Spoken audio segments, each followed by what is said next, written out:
అందరికీ నమస్కారం. నేను మీ అరుణ్ సిరిపురం. ఆవుని ఒక జంతువుగా కాకుండా దైవంగా భావించే దేశం మనది. కలియుగంలోనే కాదు, త్రేతాయుగంలో గాని, ద్వాపర యుగంలో గాని ఆవుకు ఎంతో విశిష్టత ఉంది. ఇంత విశిష్టత ఉన్న ఆవును, హిందువులు దైవంగా భావించే ఆవును చాలా మంది ఆహారంగా తీసుకుంటున్నారని చెప్పి, దాన్ని ఆహారంగా తీసుకోవడాన్ని బ్యాన్ చేయాలని చెప్పి చాలా మంది ఎప్పటి నుంచో డిమాండ్ చేస్తా ఉన్నారు. ఆవును చంపడం గాని, ఆహారంగా తీసుకోవడం గాని బ్యాన్ చేయాలని చెప్పి అడుగుతున్న వాళ్ళు మెజారిటీ ఆఫ్ ద పీపుల్ హిందువులు. కాకపోతే ఆవుని ఆహారంగా తీసుకుంటున్న వాళ్ళు majority of the people Christians కానీ, ముస్లిమ్స్ కానీ ఈ దేశంలో. ఇక ముస్లింల ఫెస్టివల్ బక్రీద్ లాంటివి వచ్చినప్పుడు హిందువులు కానీ, ఇంకా ముఖ్యంగా చెప్పుకుంటే బీజేపీ వాళ్ళు కానీ ఎక్కువగా డిమాండ్ చేసే విషయం ఏంటంటే ఆవును చంపకూడదు, గోరక్షణ అంటూ చాలా మంది రోడ్ల మీద ఎక్కి చాలా డిమాండ్ చేస్తూ ఉంటారు. కాకపోతే ఈసారి for the first time scene reverse అయింది. ఈరోజు కేవలం ఈ యొక్క ఆవు మాంసాన్ని తింటే వాళ్ళకి ఇబ్బంది ఉన్నా, వాళ్ళకి ఎలాంటి ప్రాబ్లం ఉన్నా, వాళ్ళు ఒక ఇబ్బంది పడుతున్నా మేము గో హత్యను ఆపాలని చెప్పేసి ప్రత్యేకంగా ప్రతి ఒక్క ముస్లిం సోదరులతో కోరుతున్నాం. మేము ఆవుని చంపమని, మేము ఆవుని తినమని చెప్పి చాలా మంది ముస్లింలు ప్రకటించారు. ఆవుని చంపితే శిక్షించాలని చెప్పి కూడా చాలా మంది డిమాండ్ చేశారు. అంతేకాదు ఆవుని నేషనల్ యానిమల్, దేశ జంతువుగా గుర్తించాలని చెప్పి ప్రకటించాలని చెప్పి చాలా మంది ముస్లిమ్స్ డిమాండ్ చేస్తా ఉన్నారు. गाय को मत ज़बा करो, मैं कहता हूं एक कदम आगे बढ़कर मत ज़बा करो.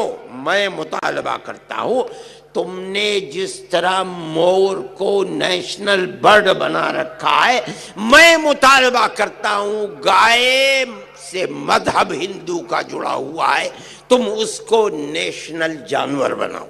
ఒకవైపు ముస్లిమ్స్ మేము ఆవుని చంపడం కానీ, తినడం కానీ చేయమని చెప్తా ఉంటే, మరోవైపు హిందువులు, ముఖ్యంగా హిందూ వ్యాపారులు ఎవరైతే ఈ బక్రీద్ టైంలో ఆవుల్ని సప్లై చేసి వ్యాపారం చేసి డబ్బు గడిస్తూ ఉంటారో వాళ్ళు చాలా మంది డిమాండ్ ఏం చేస్తూ ఉన్నారంటే ఖచ్చితంగా ముస్లిమ్స్ ఆవుని తినాల్సిందే అని చెప్పి డిమాండ్ చేస్తూ ఉన్నారు. వాళ్ళు కనుక తినకపోతే మేము చాలా నష్టపోతామని చెప్పి చెప్తా ఉన్నారు.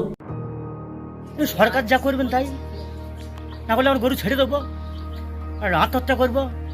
দশটা গরু আছে, আপনি দেখুন সব থার্ড গরু, সব থার্ড গরু। থার্ড গরু মানে একটা আছে দুধের গরু, একটা আছে দুধের গরু। একটা গরু আমাদের কেনা আছে 80-90 করে। আমার 30 বছরের ব্যবসা, আমরা এই দুধের ব্যবসা করেই খাই। আমার একটাই ছেলে, এই দুধ দেনা করে আমরা ব্যবসা করেছি। আমাদের যদি ব্যবসা না দেয় আমাদের গলায় দড়ি দিতে। బీజేపీ నాయకులు కానీ, బీజేపీ అనుబంధ సంస్థకు సంబంధించిన నాయకులు కానీ చాలాసార్లు ముస్లింస్ మీద దాడి చేసేవారు. ఎవరైనా ఆవుని తిన్నట్లు డౌట్ వచ్చినా, ఆవుని సప్లై చేస్తున్నట్లు డౌట్ వచ్చినా వాళ్ళ మీద దాడులు చేసేవారు. చాలాసార్లు చాలా మంది చనిపోయిన సిచ్యువేషన్స్ కూడా ఉన్నాయి ఈ దేశంలో. ముస్లింల మీద ఎన్నోసార్లు దాడులు చేసి ఎంతో మంది ప్రాణాలు పోవడానికి కారణమైన ఈ గోరక్షకులు ఏ రోజు కూడా నార్త్ ఈస్ట్లో స్టేట్లో కానీ, గోవా లాంటి స్టేట్స్లో కానీ, కేరళ లాంటి స్టేట్స్లో కానీ ఏ రోజు కూడా గోరక్షణ గురించి మాట్లాడలేదు, గోరక్షణ కోసం పోరాడలేదు.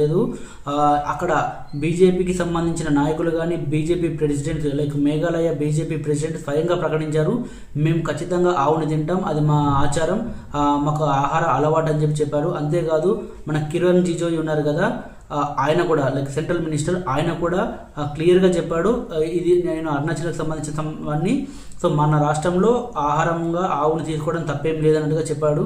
Of food habit, it is a state subject, it is not a central subject. So you see, like in our state, from long back, like in our Khasi, Jaintia and Garo, we are having a beef. For example, I eat beef. I am from Arunachal Pradesh. ముస్లింలు ఆహారంగా తీసుకుంటున్నప్పుడు దాడి చేసే ఈ గోరక్షకులు కానీ, BJP నాయకులు కానీ ఎప్పుడైతే బీజేపీ నాయకులే గోవుని ఆహారంగా తీసుకోవచ్చని చెప్పారో మరి అప్పుడెందుకు ఈ దాడి చేయడం లేదు, ఎందుకు ఖండించలేదు? ఈ రోజు చూసుకున్నట్లయితే చాలా మంది ముస్లిమ్స్ కూడా మారిపోయారు. ఆవును చంపకూడదు, తినకూడదు అని చెప్పి చాలా మంది భావిస్తున్నారు. అందుకోసమే ఆవును చంపము, తినము అని చెప్పి చెప్తా ఉన్నారు. అంతేకాదు ఆవుని నేషనల్ యానిమల్ గా ప్రకటిస్తే ఇంకా ఎవరు కూడా ఆ సాహసం చేయరు అని చెప్పి ముస్లిమ్స్ డిమాండ్ చేస్తూ ఉన్నారు. మన పక్కనున్న నేపాల్ దేశంలో ఎప్పుడో 2015లోనే ఆవుని జాతీయ జంతువుగా గుర్తించారు. ఇప్పుడు నేపాల్ జాతీయ జంతువు ఆవు, కాకపోతే మన దేశంలో మాత్రం ఇంకా గుర్తించలేదు. అది పాసిబులా అంటే నాకు తెలిసి పాసిబుల్ కాదనే చెప్పాలి. దానికి కారణం ఏంటంటే ఆవుని కనుక నేషనల్ యానిమల్ గా ప్రకటిస్తే ఆ ఆవుని ఎవరు చంపకూడదు, కొట్టకూడదు, తినకూడదు, హింసించకూడదు. సో తెలుసో తెలియకో ఖచ్చితంగా మన దేశంలో ఆవులు కొడతారు. లైక్ ఆవులు ప్రతిసారి మనుషుల మాట వినాలని ఏం లేదు కదా, కొడతారు. సో అలా కొట్టినా కూడా పెద్ద శిక్ష అవుతుంది, వాళ్ళని జైల్లో పెట్టడం జరుగుతుంది. సో ఇది ఇంపాసిబుల్ అనే చెప్పాలి.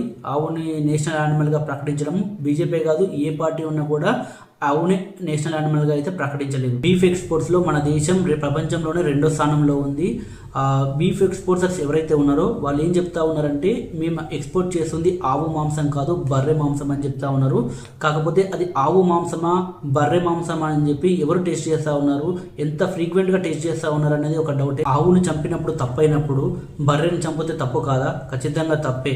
ఆవు ఎలా అయితే పాలిచ్చి ప్రజలకు ఎంతో ఉపయోగపడుతుందో బర్రె కూడా అలాగే ఉపయోగపడుతుంది. నేను నా చిన్నప్పటి నుంచి కూడా బర్రె పాలు తాగే పెరిగాను ఆవు పాల కంటే. ఆవు పాలు కొద్ది సమయాల్లో తాగుండొచ్చు, కాకపోతే ఎక్కువగా బర్రె పాలే తాగాను. ఇప్పటికీ కూడా నేను బఫెలో మిల్క్ కన్జ్యూమ్ చేస్తూ ఉన్నాను. తెలంగాణకు సంబంధించిన బీజేపీ ఎమ్మెల్యే గారు ఒకరు మాట్లాడుతూ, బీజేపీ పాలిత రాష్ట్రాల్లో ఆవును రక్షించడానికి ఆ రాష్ట్రాలు చాలా చర్యలు తీసుకున్నాయని చెప్పి, కొత్త చట్టాలు తెచ్చాయని చెప్పి ఆ ఎమ్మెల్యే గారు చెప్పారు. కాకపోతే మీ రాష్ట్రాల్లో లైక్ బీజేపీ ఎక్కడైతే పాలిస్తుందో ఆ రాష్ట్రాల్లో గోవులు ఆహారం దొరక్క చనిపోతూ ఉన్నాయి. ఆహారం దొరక్క చనిపోతున్నప్పుడు ఈ గోరక్షకులు కానీ, ఈ బీజేపీ నాయకులు కానీ, బీజేపీ గవర్నమెంట్ కానీ ఏం చేస్తుందో అర్థం కావట్లేదు. బీజేపీ పాలిత రాష్ట్రాలలో ఆవుని అమ్మకుండా చంపకుండా కఠినమైన చట్టాలు తీసుకువచ్చామని చెప్పి చెప్తా ఉన్నారు కదా ఈ నాయకుడు. కానీ అదే రాష్ట్రాలలో ఒట్టిపోయిన ఆవుల్ని రైతులు అటు అమ్ముకోలేక ఇటు పోషించలేక రోడ్ల మీద తెచ్చి వదిలేస్తున్నారు. ఉత్తరప్రదేశ్లో కానీ రాజస్థాన్లో కానీ మనం చూసుకున్నట్లయితే ఉత్తరప్రదేశ్లో నియర్లీ ఒక 12 lakhs ఆవుల్ని, రాజస్థాన్లో ఒక 11 to 12 lakhs ఆవుల్ని రోడ్ల మీద రైతులు వదిలేశారంట వాళ్ళు పోషించలేక. ఆ ఆవులు రోడ్ల మీద తిరుగుతున్నప్పుడు ఇటు బీజేపీ నాయకులు కానీ గోరక్షకులు కానీ ఎందుకు వచ్చి ఆ ఆవుని రక్షించట్లేదు, ఆ ఆవులకు షెల్టర్ ఎందుకు ఏర్పాటు చేయట్లేదు? ఈ బీజేపీ నాయకులు కానీ గోరక్షకులు కానీ ఎక్కడైతే ముస్లింలు కొంచెం ఎక్కువ సంఖ్యలో ఉంటారో ఆ రాష్ట్రాల్లో ఆ ప్రాంతాల్లో మాత్రమే గోరక్షణ గురించి మాట్లాడుతున్నారు, ఆవుని తినకూడదని మాట్లాడుతున్నారు. కానీ ఎక్కడైతే క్రిస్టియన్స్ ఉన్నారో వాళ్ళు కూడా ఎక్కువగానే ఆవుని తింటూ ఉంటారు. అక్కడ మాత్రం బీజేపీ నాయకులు కానీ ఈ గోరక్షకులుగా కానీ మాట్లాడట్లేదు. దానికి కారణం ఏంటంటే ఆ రాష్ట్రాల్లో ఎక్కువ శాతం బీజేపీ అధికారంలో ఉంది. గోవాలో చూసుకున్నా బీజేపీ అధికారంలో ఉంది, నార్త్ ఈస్ట్ స్టేట్లో చూసుకుంటే చాలా రాష్ట్రాల్లో బీజేపీ అధికారంలో ఉంది. సో వాళ్ళు అధికారంలో ఉన్న రాష్ట్రాలలో గనక ఈ ఆవుని తినకూడదు అంటే ప్రజల్లో వ్యతిరేకత వస్తుంది, ఓట్లు పడవు అని చెప్పి అక్కడ మాత్రం ఎంకరేజ్ చేస్తూ ఉన్నారు ఆవుని తినడానికి. కాకపోతే ఎక్కడైతే ముస్లిమ్స్ ఉన్నారో ముస్లిమ్స్ తింటున్నారో అక్కడ మాత్రం ఆవుని తినకూడదు, తిన్న వాళ్ళ మీద దాడులు చేస్తూ ఉన్నారు. ఆవుల్ని తినమని, ఆవుల్ని చంపమని ముస్లిమ్స్ ఈరోజు ముందుకు రావడం చాలా మంచి విషయం. కాకపోతే ఈ దేశంలో ఆవుల్ని ఎవరు తినకపోయినా చంపకపోయినా సో ఆవుల సంఖ్య అనేది భారీగా పెరిగిపోతుంది. సో అలాంటప్పుడు ఆవుల రక్షణ కోసము ఈ ప్రభుత్వాలు ఎవరైతే మేము గోరక్షకులము, మేము ఆవు కోసం పాటుపడతాము, ఆవు రక్షణ కోసం పాటుపడతామని చెప్తున్నారో వాళ్ళు ఎలాంటి చర్యలు తీసుకుంటారో చూడాలి. ఎందుకంటే చాలా రాష్ట్రాల్లో బ్యాన్ చేయడం వల్ల ఆవులకు దిక్కు మొక్కు లేకుండా, కనీసం గడ్డి కూడా లేకుండా కవర్లు చెత్త తిని ఆవులు బతుకుతూ ఉన్నాయి. ఇందాక మనం మాట్లాడుకున్నాం కదా బీఫ్ ఎక్స్పోర్ట్స్లో మన దేశం ప్రపంచంలోనే 2వ స్థానంలో ఉందని. బీఫ్ ఎక్స్పోర్ట్స్ కంపెనీ మాత్రం అది ఆవు మాంసం కాదు బర్రె మాంసం అని చెప్తా ఉన్నారు కదా, అది ఏ మాంసం అని అవ్వచ్చు. సో అలాంటి వాళ్ళ నుంచి, అలాంటి వ్యాపారాల నుంచి బీజేపీకి ఎన్నో రూపంలో లైక్ ఎలక్ట్రల్ బాండ్స్ రూపంలో ఫండ్ కూడా వస్తూ ఉంది.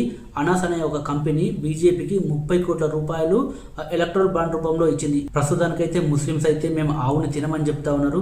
సో ఆవుల్ని సప్లై చేసి బతుకుతున్న హిందువులు ఎవరైతే ఉన్నారో, హిందూ వ్యాపారులు ఎవరైతే ఉన్నారో మరి వారిని ప్రభుత్వం ఎలా ఆదుకుంటుందో చూడాలి. రాజకీయాల కోసమో ఓట్ల కోసమో ఆవుని రక్షించాలని చెప్పి పొలిటికల్ స్టేట్మెంట్స్ ఇవ్వడం కంటే నిజాయితీగా రియల్గా ఆవుని రక్షిస్తే చాలా మంచిది.